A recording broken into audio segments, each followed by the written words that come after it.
My name is Joan Wright, and I'm 68 years old.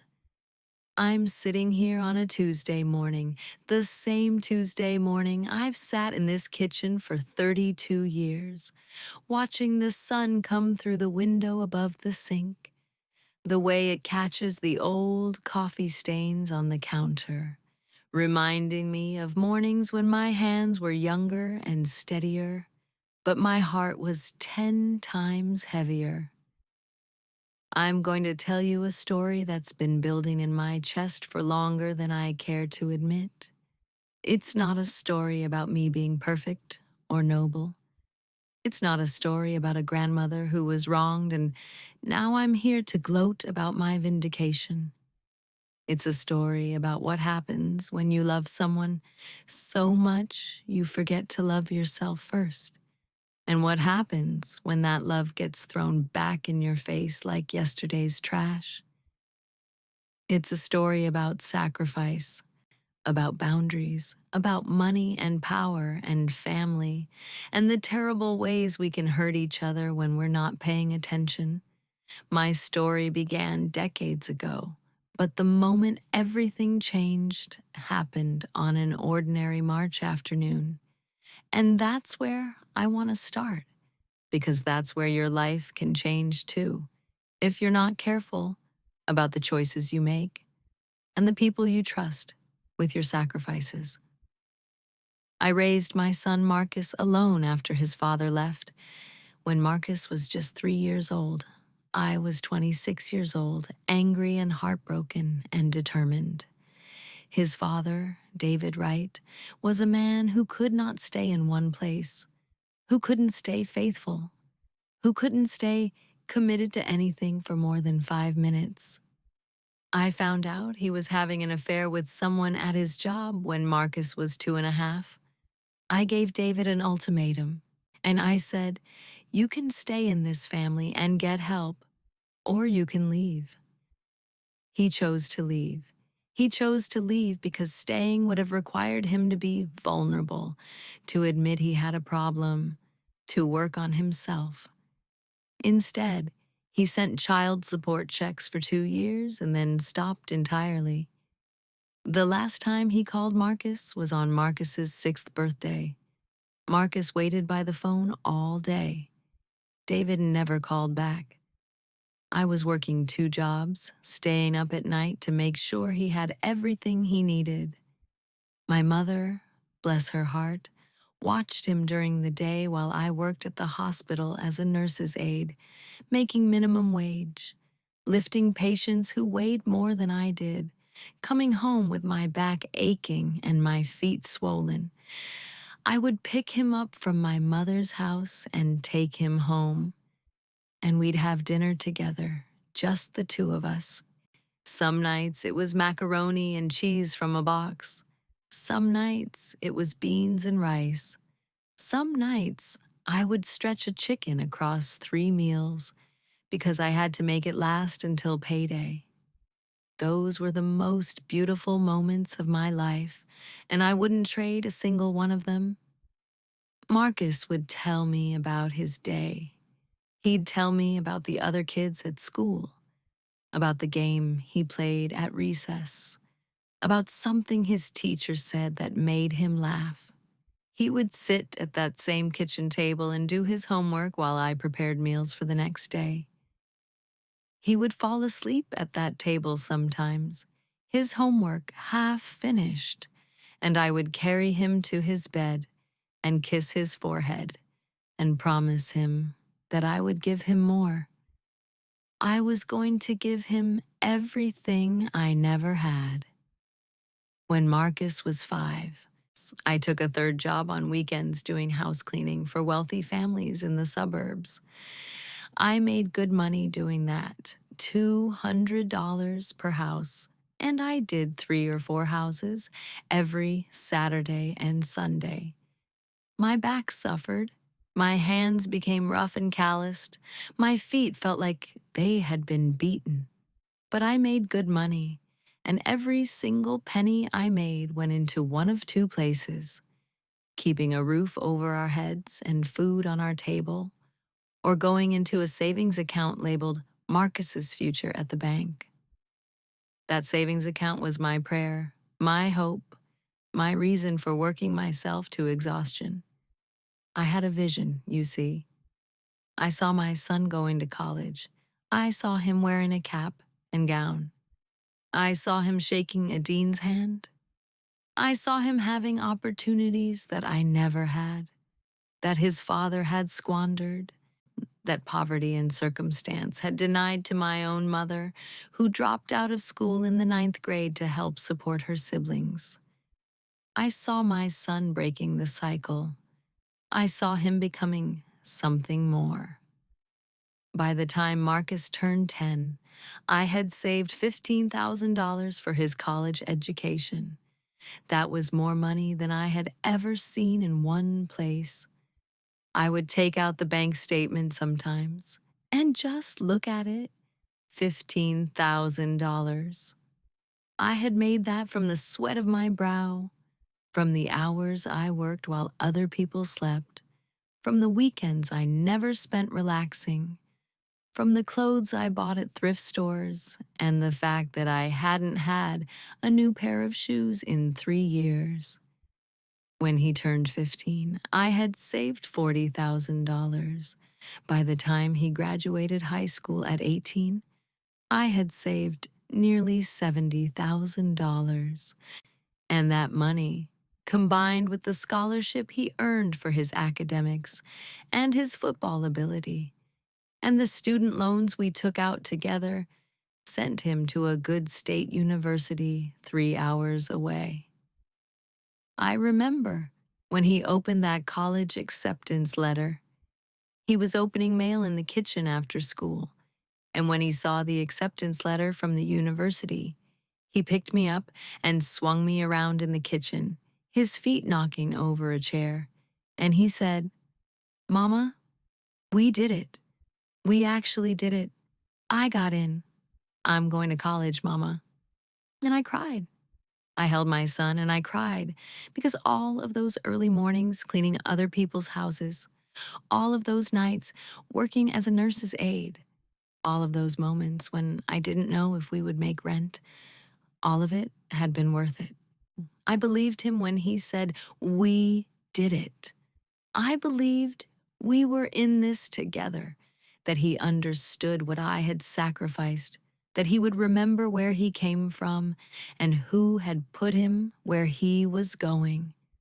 I was naive. I was hopeful in the way that only mothers can be hopeful, the way that only mothers know how to believe in their children, even when the world is telling them they don't matter. Marcus graduated college at 22 with a degree in business management. He got a job at a marketing firm downtown, making decent money. And within 5 years, he was making six figures. He bought a house. He bought a car. He bought everything he wanted. And somewhere along the way, he stopped calling me on Friday nights the way he used to. He stopped coming home for Sunday dinners. He met a woman named Sheila at work, and she was ambitious and polished, and everything seemed perfect on the surface. Sheila came from money. Her father was a lawyer. Her mother was on the board of 3 different charities. She wore designer clothes and had her nails done professionally, and she looked at my modest home the way someone looks at a museum of sadness. When Marcus told me they were getting married, I smiled and I cried happy tears because that's what mothers do. But I noticed that Sheila barely looked at me during the wedding planning. I noticed that she asked Marcus why he needed to invite so many people from the hospital where I worked.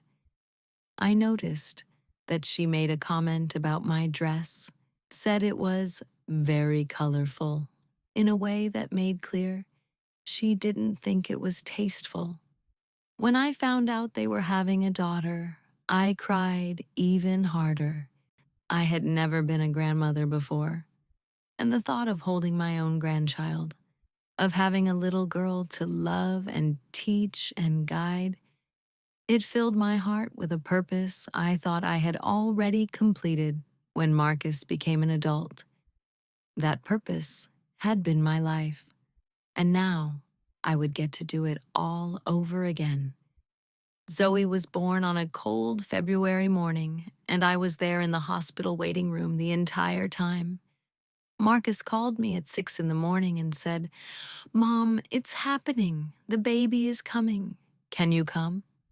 Of course I came. I drove to the hospital in the dark, and I sat in that waiting room for 14 hours while Marcus went back and forth between the labor room and the waiting area. Finally, at 8:30 at night, a nurse came out and said, "Congratulations, you have a granddaughter." When they put that baby in my arms, I made a promise. I made a promise that I would set aside everything I could for her, that I would give her options, that I would give her a choice about her future, that her mother and father couldn't take away from her. I understood something in that moment that took me 40 years to fully appreciate. The money I had saved for Marcus had given him freedom. The college fund had given him choices, and now I would do the same for Zoe. When Zoe was born, I was 52 years old with a stable nursing job and some retirement savings. I had survived all those years of sacrifice. I had worked my way up from nurse's aide to registered nurse. I had benefits and a pension and a 401k. I could afford to set aside money. So I opened a college trust fund in my name with the clear intention of transferring it to Zoe when she turned 18. Every month I contributed what I could. Sometimes it was $200 when money was tight. Sometimes it was $500 when I picked up extra shifts. Sometimes it was $1,000 when I received my annual bonus. I would sit down with the quarterly statements, and I would read them like they were love letters. "Dear Joan, your account has grown to $30,000. Dear Joan, your account is now $50,000. This was going to be Zoe's gift. This was going to be her freedom. Years went by. Zoe grew from a baby into a toddler, into a young girl. She was brilliant and funny, and so much like me in temperament that it hurt to look at her sometimes. She had the same way of cocking her head when she was listening to you, the same way of laughing at jokes that nobody else found funny, the same mix of seriousness and playfulness that I remembered from my own childhood. She was nothing like her mother, thank God. Sheila had become increasingly cold and critical over the years. She made comments about my clothes, about my hair, about the way my pronunciation wasn't quite American enough, about my accent, about my job as a nurse, about the way I raised Marcus. She would make these cutting remarks in front of him. Things like, "Joan, don't you think it's time you updated your wardrobe? It's so—" She'd pause, searching for a word. "Utilitarian." Or she would say to Marcus, "I don't understand why your mother insists on working so hard. Doesn't she know that she makes you look less successful?" And instead of defending me, instead of saying, "That's my mother and I love her," Marcus would laugh. And he would actually laugh at his own mother being insulted by his wife. That laugh hurt more than any of Sheila's comments ever could. When Zoe was 7 years old, Sheila suggested that maybe I shouldn't visit as often because it was confusing for Zoe to have too many maternal figures. I was not Zoe's mother. I was her grandmother. But Sheila was threatened by my connection with Zoe. She was threatened by the fact that when Zoe felt sad, she wanted to call me. When Zoe had a problem at school, she wanted to tell me first. When Zoe needed advice, she came to me. This terrified Sheila, and so Sheila began a slow, systematic campaign to separate us.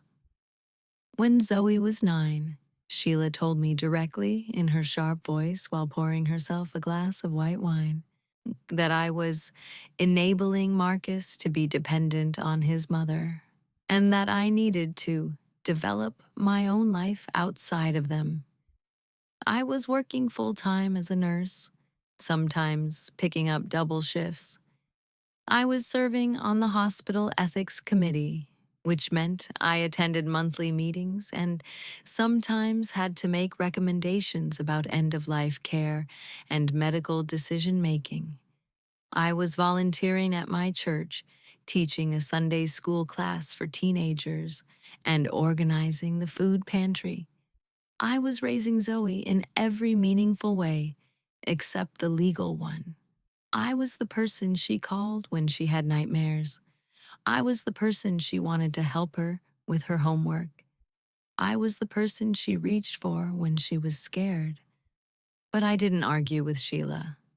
I took her words seriously because she was my son's wife, and I had been taught to respect the choices my son made.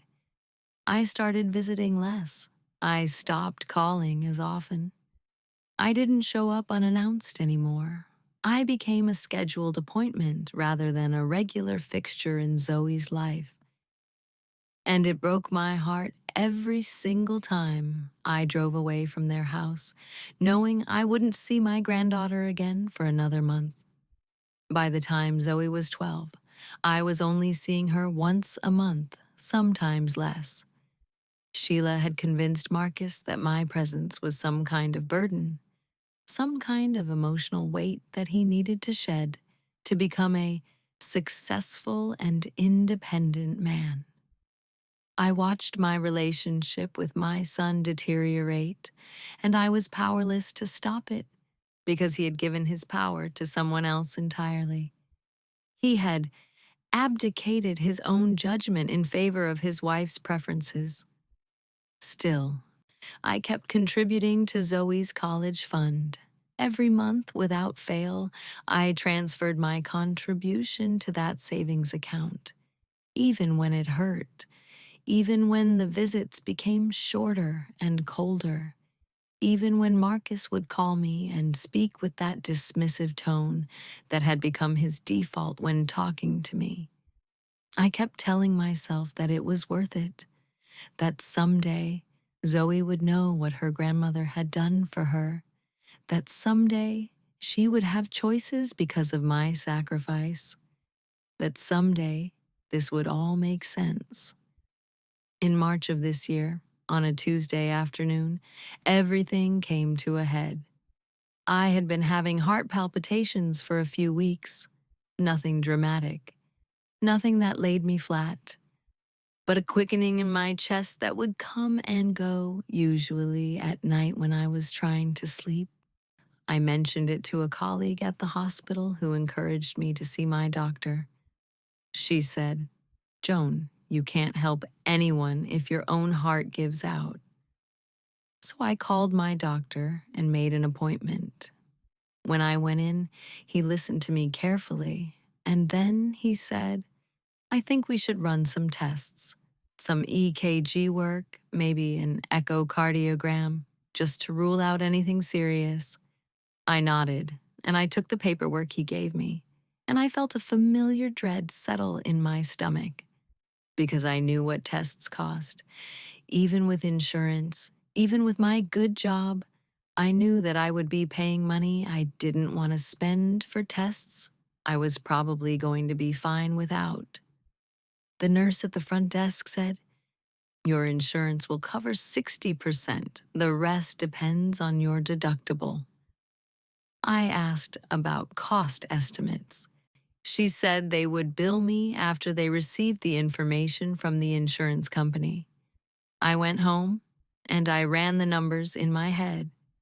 Emergency room copay if something was serious. Lab work, imaging. Even with insurance covering 60%, I was looking at probably $3,500 out of pocket. I had the money. I had been setting aside money my whole life, but $3,500 was a month of retirement contributions. That was money I needed to be able to retire at 70 instead of working until 75. I called Marcus and asked him if he could help me with the costs because I wasn't sure if my insurance would cover it all. There was a long pause on the phone. I could hear him breathing. Then he said, "Mama, I have my own family to support now. I can't keep helping you out with everything. You're a grown woman. You need to pay for your own medical bills. I shouldn't have to be responsible for that." The words came through the phone like bullets. I remember the exact moment those words entered my ears. I was standing in my kitchen, holding the phone with the old cord phone that I had refused to replace, standing in the same spot where I had stood for 30 years, and I felt something shift inside me. It wasn't anger. It was clarity. It was the moment I stopped hoping that my son would somehow realize what I had done for him, and I started accepting that he never would. I had given Marcus everything, and he had not only forgotten, but he had also come to resent me for it. He saw my love as weakness. He saw my sacrifice as burden. He had allowed his wife to poison him against me, and now he was standing on the outside of his own mother's life and telling me that I was not his responsibility. I didn't argue with him. I didn't cry on the phone. I didn't say the things I was thinking, which were sharp and true, and would have cut deep. Instead, I simply said, "Okay, sweetheart, I understand. Thank you for being honest with me." We said goodbye, and I hung up the phone, and I stood there for a long time. Then something shifted again. But this time it was different. This time it was decision. I picked up my phone and I called my lawyer, Charles. Charles Thompson has been my lawyer for 20 years. He helped me navigate the custody arrangements after Marcus's father left. When David tried to claim, he suddenly wanted custody of Marcus just to avoid paying increased child support. He helped me set up my will and my estate during the good years. He was at my wedding when I remarried briefly in my 40s to a man named Robert, who seemed kind, but who turned out to be someone struggling with alcoholism. And Charles was there again when that marriage ended, after 6 years of trying to help someone who didn't want help. Charles is the kind of man who doesn't waste time with pleasantries when serious business is at hand. He is a man who understands that sometimes love is not enough to make a situation right, and sometimes you have to protect yourself legally. When I called him, he picked up on the second ring. I said, "Charles, I need to talk to you about something." He said, "Come to the office. Can you come now?" I got in my car and drove to his office in downtown. When I got there, Charles was waiting for me in his office, and he gestured to the chair across from his desk. I sat down and I told him everything. I told him about the college trust fund. I told him that it was in my name, that I had sole authority to manage it, that while my intention had always been for Zoe to benefit from it eventually, nothing had been formally transferred or legally locked into being for Zoe specifically. I told him that the account was worth $537,000. I told him about the phone call from Marcus, and I told him exactly what I wanted to do. Charles listened carefully, his fingers steepled under his chin, his eyes not leaving my face. When I finished, he was quiet for a long moment.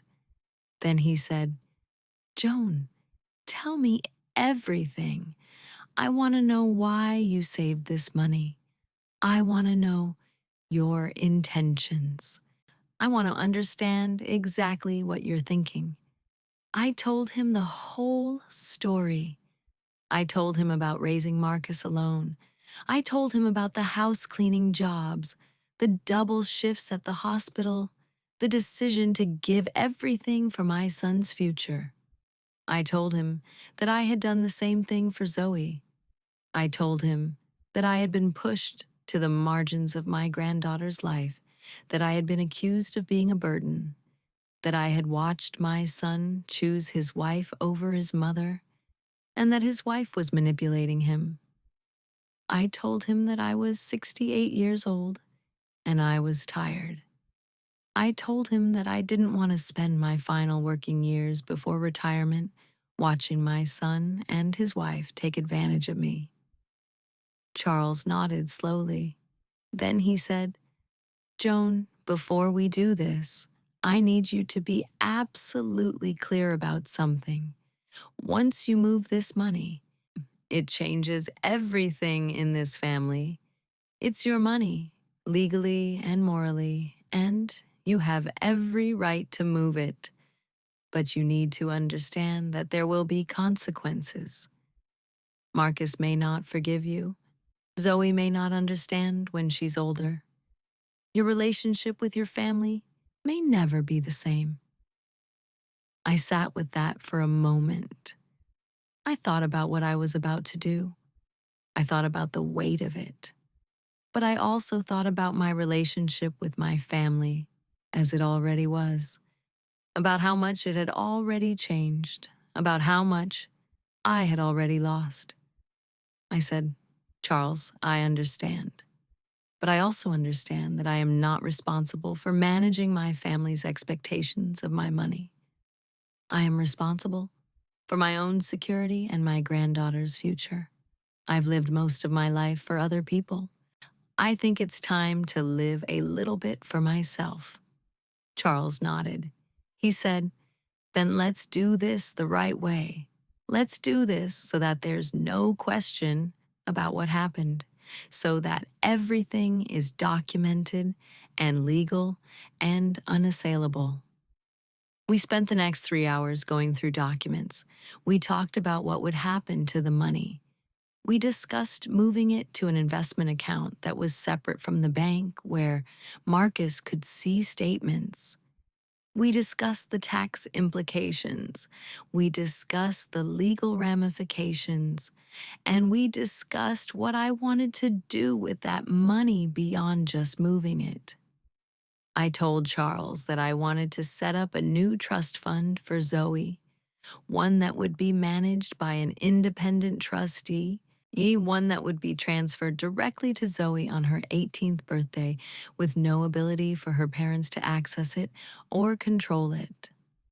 Charles smiled, actually smiled, and he said, Joan, I have to tell you, in 20 years of practice, I have never seen someone make such a clear, decisive move to protect both themselves and the people they love.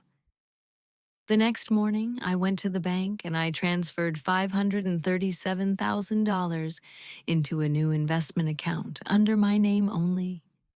The college fund that had been sitting in a conservative savings account for 13 years was liquidated and invested in a diversified portfolio that my financial advisor, a brilliant woman named Patricia, had recommended.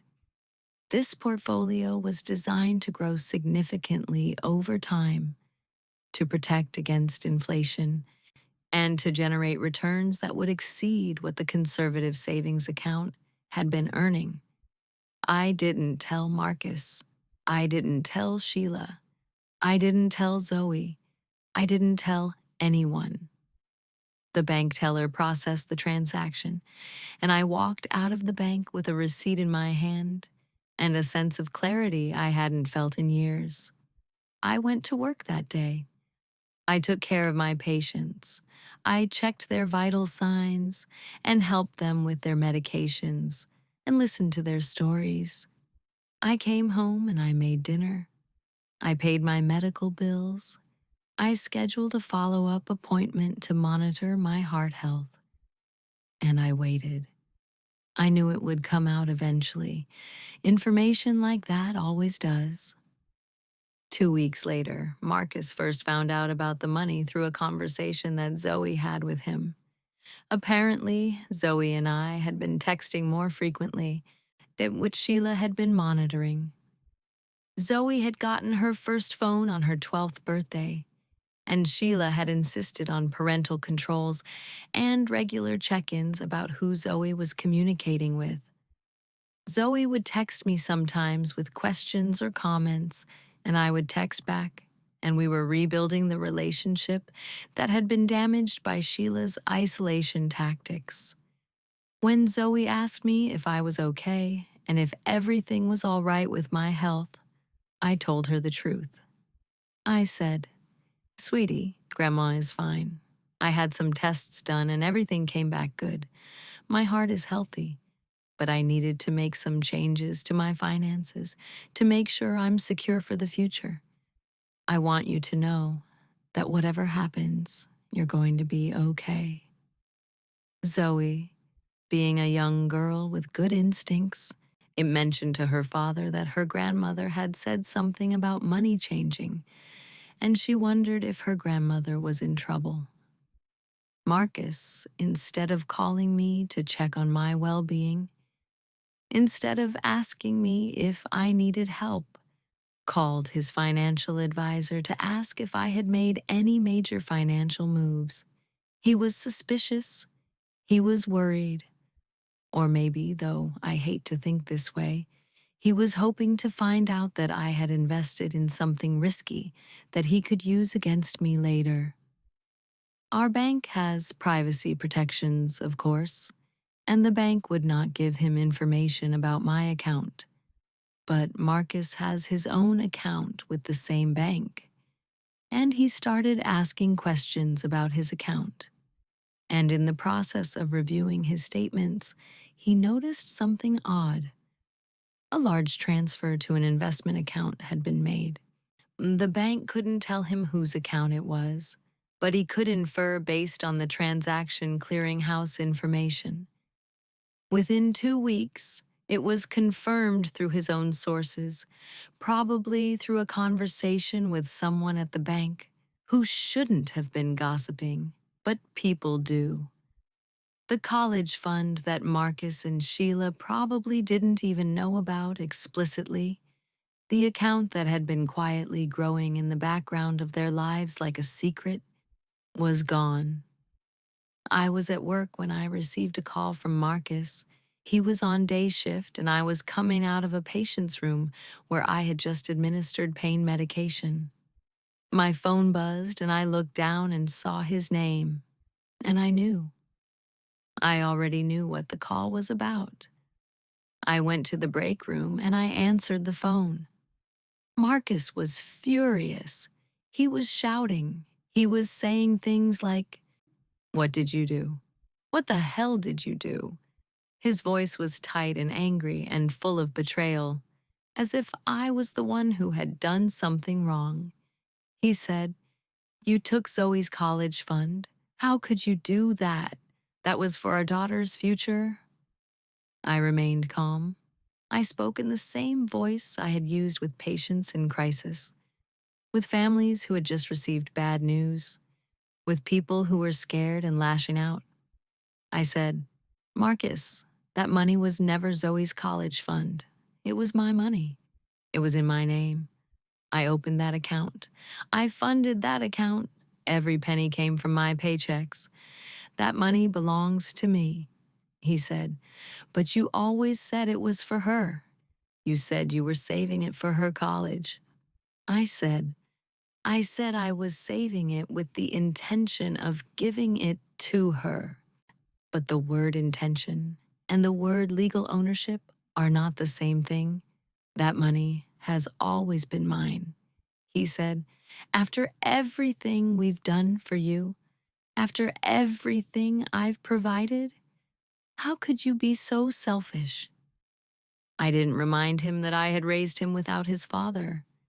I didn't remind him that I had paid for his college education, that I had co-signed his mortgage, that I had been there for every important moment of his life until his wife convinced him to push me away. I didn't remind him that he had called me on the phone and told me I wasn't his responsibility. Instead, I said, "Yes, Marcus, after everything, I've made a decision about what to do with my own money, and I've moved forward. I think it's best if we have some distance for a while." I hung up the phone. For the first time in 40 years, I hung up on my son and I felt free. Not angry, not vindicated, free. Like I had finally set down a burden I had been carrying so long, I had forgotten I was carrying it. Sheila's true nature revealed itself almost immediately after that phone call. Suddenly, I started getting calls from lawyers about concerns regarding elder abuse and financial exploitation. Suddenly, I was being accused of having dementia, of being incapable of managing my own affairs. Suddenly, I was a danger to myself. It was laughable if it weren't so insulting. My lawyer, Charles, sent a cease and desist letter within hours of the first attorney contact. The accusations stopped immediately because they were baseless and they both knew it. What they didn't understand was that by trying to come after me legally, they confirmed exactly what I had suspected. This had never been about Zoe's future. This had been about access to money. Sheila had probably been planning to convince Marcus to let her manage the college fund once Zoe turned 18. She probably imagined that they would have the freedom to use that money for their own purposes, for their own investments, for their own greed. She probably imagined that scholarship waiting for Zoe with the rest of the money going to family necessities, like trips and renovations and things that had nothing to do with Zoe's actual education or future. I had taken that option off the table. The vindication came slowly, but it came surely. Over the following months, cracks began to show in Marcus and Sheila's marriage, and I heard about these cracks through the grapevine. The church grapevine, particularly. People talk, especially at church. I heard through two different sources that Sheila had been having inappropriate conversations with Marcus's business partner, a man named Gregory, who I had met at a company Christmas party years ago. I heard that there were questions about where money was going, suspicious purchases, designer items that couldn't be explained on their household budget.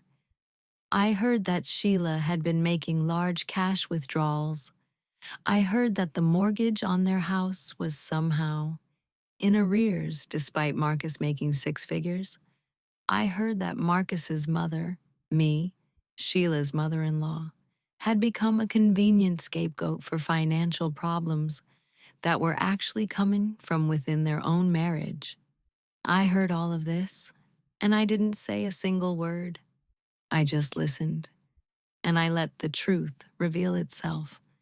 I trusted that time has a way of exposing what was always there. About 8 months after I moved the money, on a Saturday morning, Marcus called me. His voice was different. It was small. He was crying. He asked me if we could talk. He asked if he could come over. I said yes. I invited him to come to the house on a Saturday morning, and he came, and he looked smaller than I remembered. He had aged somehow in just 8 months. His face had lines that hadn't been there before. He was thinner.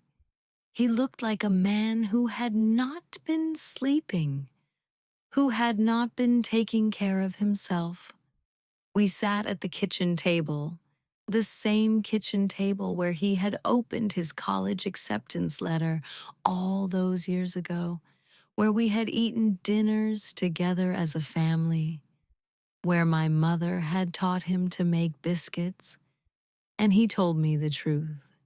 Sheila had been systematically manipulating him, he said. She had been telling him that I was a burden, that I was trying to create an unhealthy dependency, that I was a threat to their family and to their marriage. She had been isolating him from me, he said, making him choose between his wife and his mother. And every time he chose his wife, she moved the goalpost and demanded he choose again. All of this was a smokescreen, he realized now, for the fact that she had been spending money recklessly, running up credit card debt in accounts he didn't know about, making questionable investments without his knowledge, and possibly even embezzling money from the investment account they shared for their retirement. When the money from the college fund disappeared, when he realized that I had moved it, he started asking questions. He called Patricia, the financial advisor, and asked about my account. Patricia couldn't tell him the details, but she asked him some pointed questions that made him start thinking about his own finances in a new way. He realized that if I had moved $500,000, maybe it was because I had figured out something about Sheila that he was still blind to. He realized that I had protected his daughter by moving first.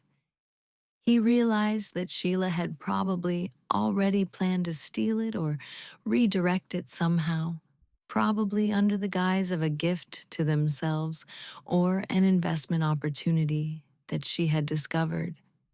He apologized. He cried. He told me he was ashamed. He told me that he had let himself be manipulated by someone he thought he loved, that he had abandoned his own mother to please his wife, that he had allowed someone else to poison his mind against the person who had sacrificed everything for him. And I forgave him. That's the thing about being a mother. You forgive, not because the hurt goes away, not because you forget what was said and done, not because the damage magically reverses itself. You forgive because you understand that your child is also struggling, also confused, also being manipulated by circumstances beyond his control. You forgive because, in the end, your love for your child is bigger than your pain. I told him that I loved him. I told him that I had always loved him, even when he was treating me like I was nothing, even when he was listening to his wife tell him that I was a burden, even when I was sitting at home alone on holidays because he had chosen to spend them with her family instead of with me.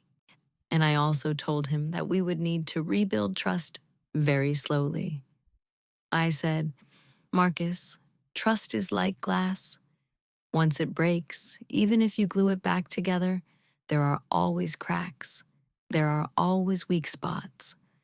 I love you, but I'm not going to pretend that the last 5 years didn't happen. I'm not going to pretend that those words didn't hurt. I'm not going to rush back into a relationship where I'm making all the effort and you're making none. He nodded. He understood. We are still in the process of rebuilding that trust.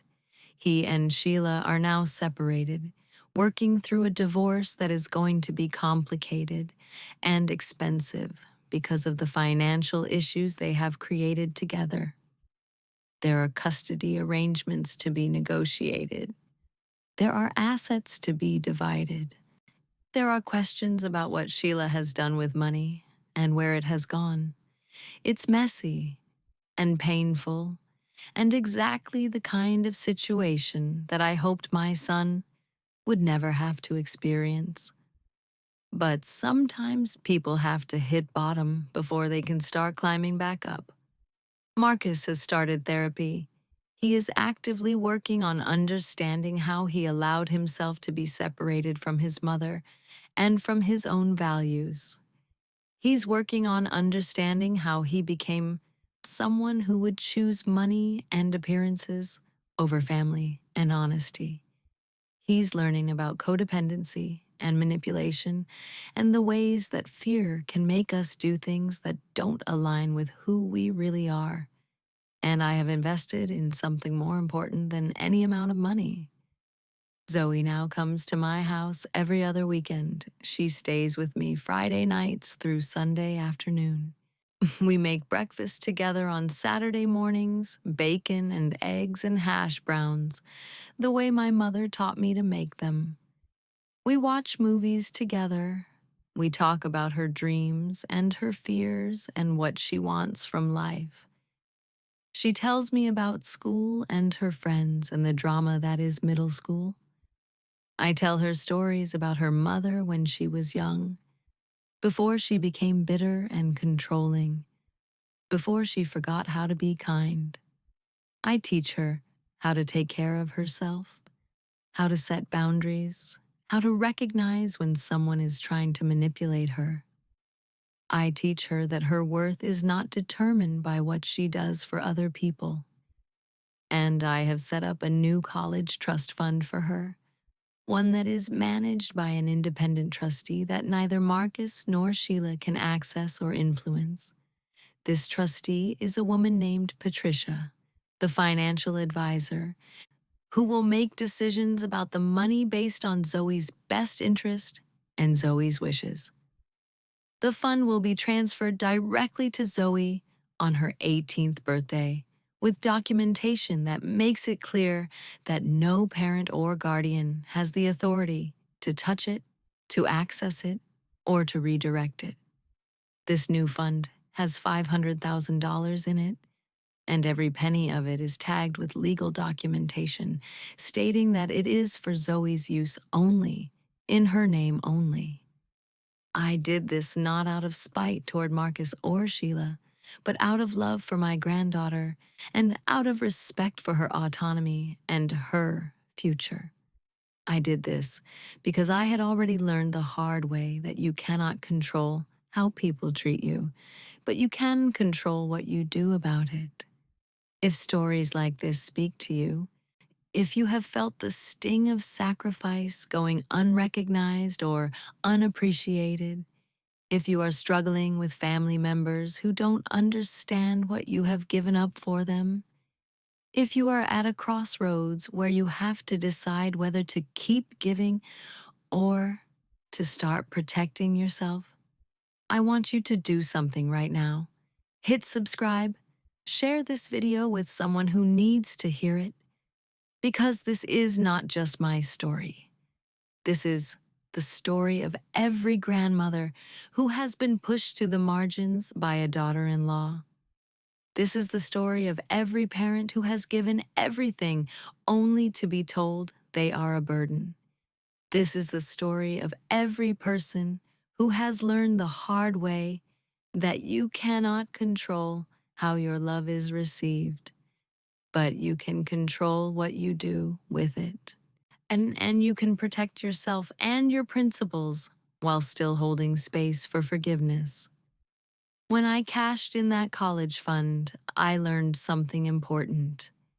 I learned that the greatest gift you can give yourself is permission to stop sacrificing at the expense of your own dignity.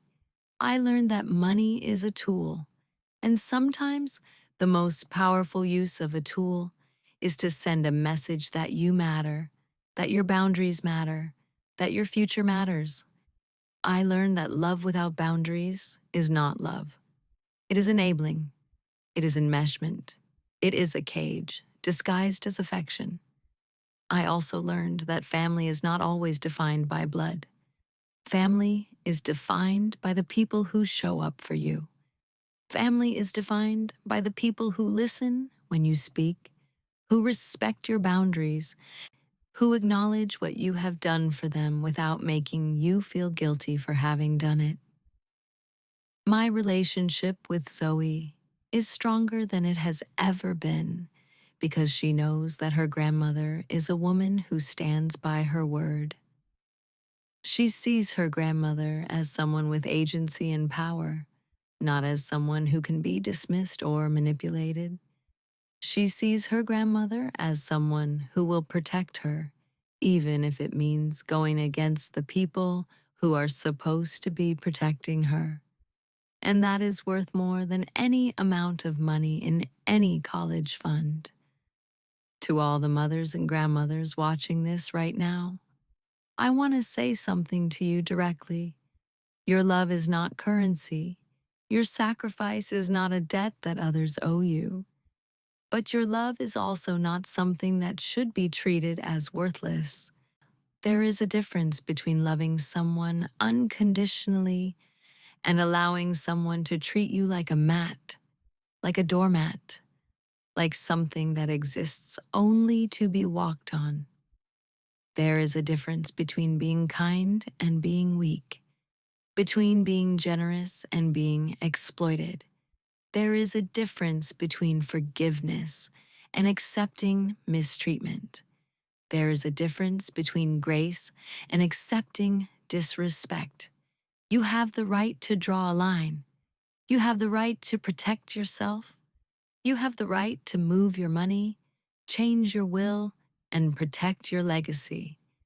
You have the right to do all of this while still loving your family and still hoping for reconciliation.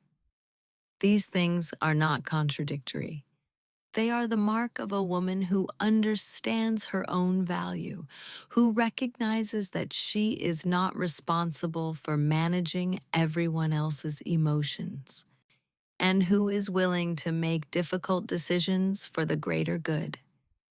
The lessons I want to leave you with today are these, and I'm going to number them so you can remember them and come back to them when you need to. First, understand that family relationships are not inherently more important than your financial security and emotional well-being. You cannot pour from an empty cup, and you cannot build a secure future if you are constantly giving away your future to people who don't value it. If you are sacrificing your retirement, your health care, your basic security for people who don't appreciate it, then you are making a mistake. You need to take care of yourself first. Second, recognize the difference between healthy love and codependency.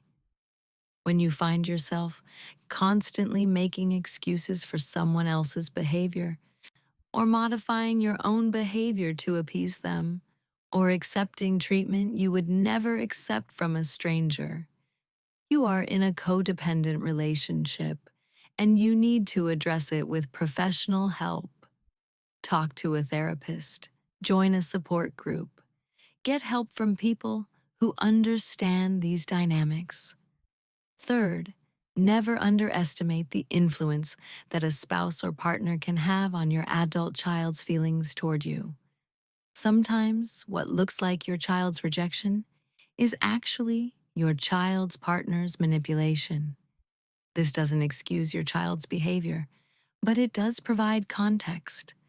It also means that if the partnership ends, your relationship with your child might heal in ways you thought were impossible.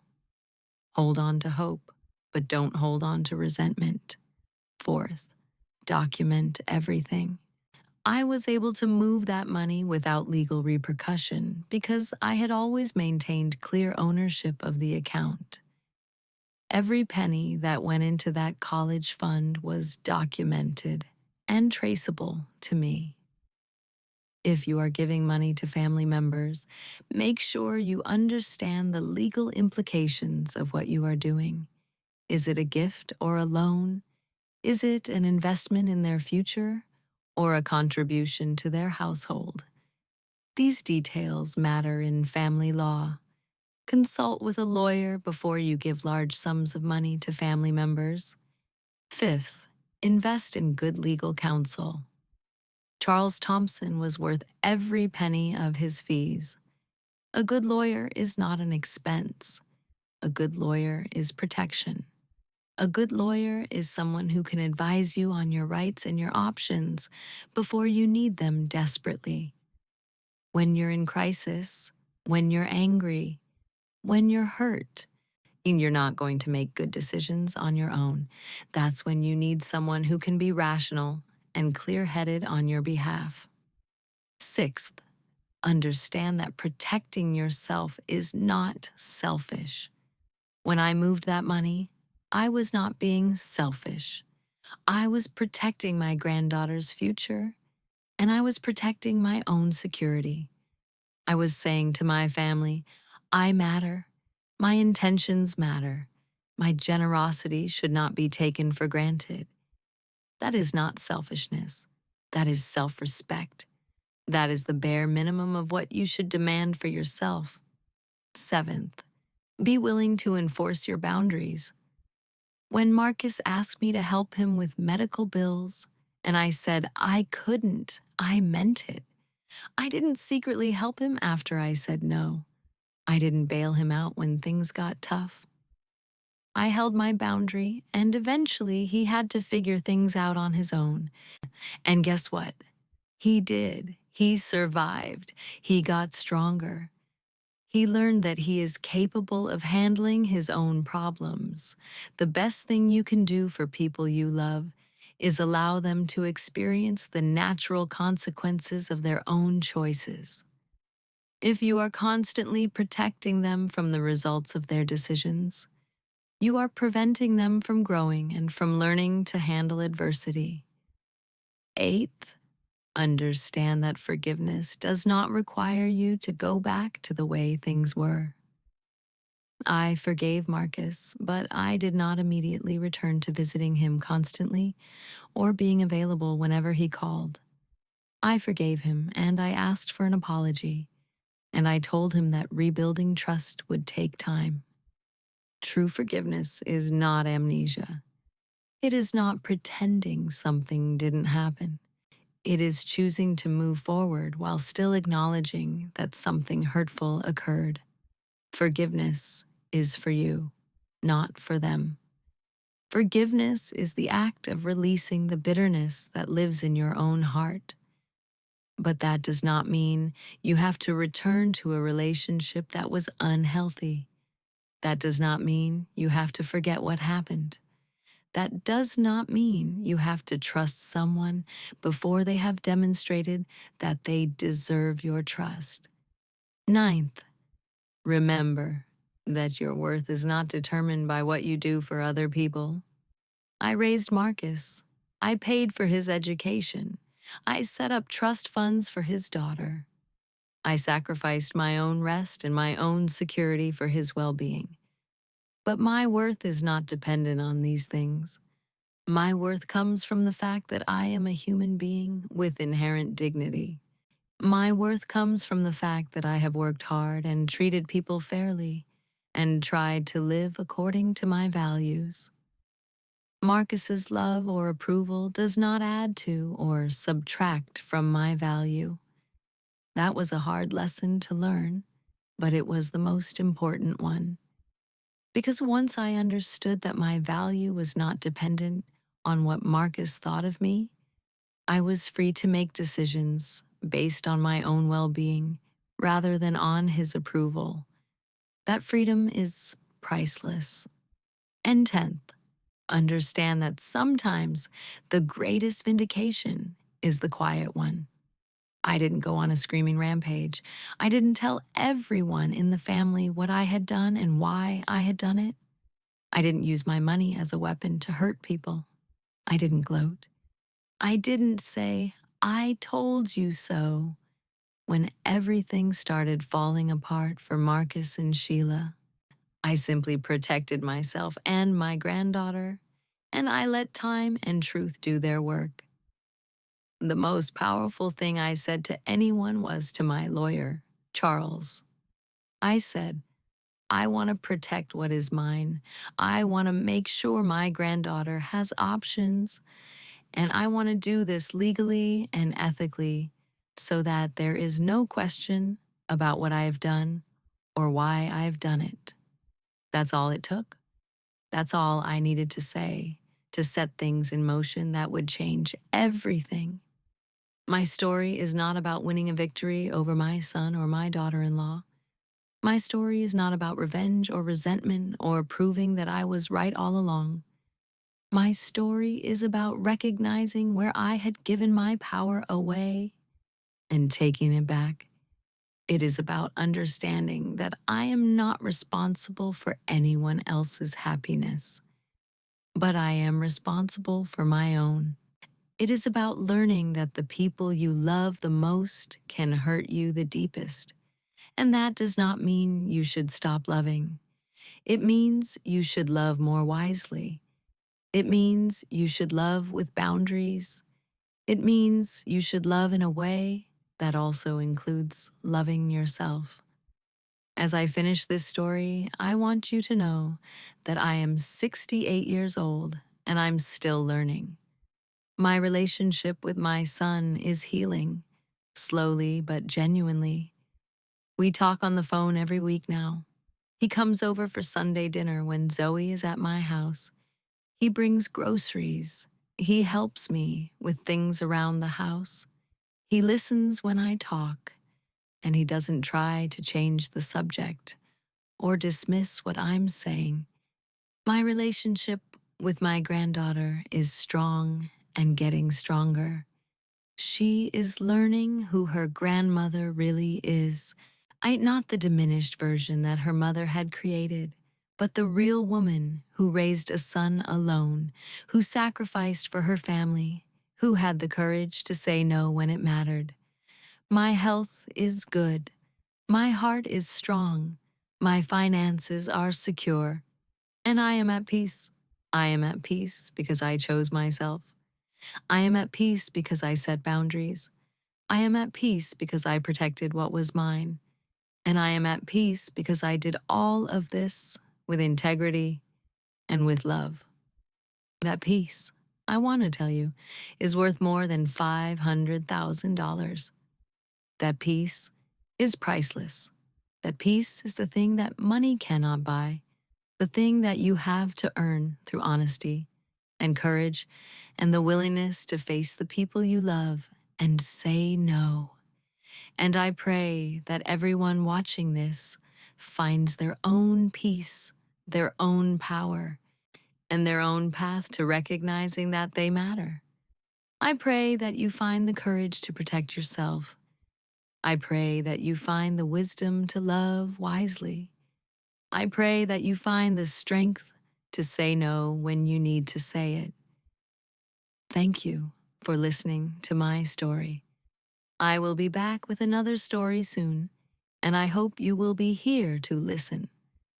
These are the stories of real women, real struggles, real triumphs.